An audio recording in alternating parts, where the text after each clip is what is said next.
kelgan ustoz la tusafir maratu ila ma'azi mahram deydi. Ayol kishi mahramsiz safarga chiqmasin deydi. O'zi olsa olsiz safarga nima qiladi? Chiqib ketadi. Erkek kishi bir ayol bilan mahramsiz jalsa qilmasin deydi. Ko'rdingizmi? Jalsa qilmasin. Mahram bo'lgan ayollar bilan qolgan bo'ladi, mahramsiz qolsa uchinchisi bo'ladi, shayton bo'ladi. Bu nasab bo'yicha, bunda siz guruh bo'yicha mahramlar kimlar? Ata, bola, ata-ene tuğanları, ağa tuğan, tayka jiyeni. Jana ejesinin qarindoshning bolalari, jana rizoat deb qo'yib, emchakdeshlar da o'shunday masalan. Ota-onasi boshqada bir emchakdesh bo'lib qoldi-da, o'sha emchakdesh bo'lgan misol uchun qiz bo'lsa, o'sha tuğanlari da shunday bo'lib qoladi. Onun apasi o'ylansa bo'ladi, onun singlisi o'ylansa bo'ladi, o'shantib ketaveradi inshaalloh. Keyin mahram bo'lib qolganlar borda bu masalan. Halqasi desa, kuyovsi. Kuyovga chiqqandan keyin kuyovsi belgisizda qachon kuyovga chiqqandan keyin o'sha kuyovsi mahram bo'lib qoladi. Ana kuyovsining o'g'li, unda aytganda kuyovsi murda boshqa birov bilan yashab baloli bo'lib kelgan bo'lsa, o'sha o'g'li jana bir ayolga birov uylangan bo'lsa, ayol murda turmush qilgan bo'lsa, o'shaning bolalari. Alda nima qiladi? Keyin mahram bo'lib qoladi. Inshaalloh. Bu farz bo'yicha safarga chiqsa bo'lmaydi dedik. Safar qancha desa, hozir kilometr bilan hisoblaganda 120 kilometr.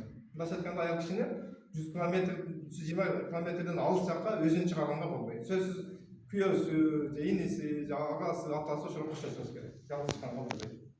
Endi burada bilasizlar, kilometr bilan aytgan emas. 3 kunlik safar deb aytilgan.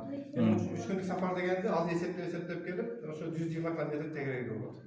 Hozir bardigi, hozir biz qo'llanayotgan narsaga hisoblab, misol uchun namozda soat qarab o'qiladi, turib. Bu soatga qaralmaydi. Muvaga qaraladi. Endi o'sha vaqtda hisoblab soatlarga qo'yib qo'ygan. Tushundingizmi? Orozada shunday, soatga qo'yib qo'ygan. Hozir bunda aytganda texnologiyani qo'llanib o'sha kelgan. Endi mahram bo'lmaganlar qaysilar desa, jezdesi, qaynisi, jubayning inisi, jo'ldoshining do'sti, yaqin tanishi, klassdoshi, qo'shnasi. Klassdosh bilan yaqin tanışıp жүрген qo'shnilar bilan yaxshi tanishlar. Tanish bo'lgan bilan ular mahram bo'lolmaydi. Ularga nikah jur'at.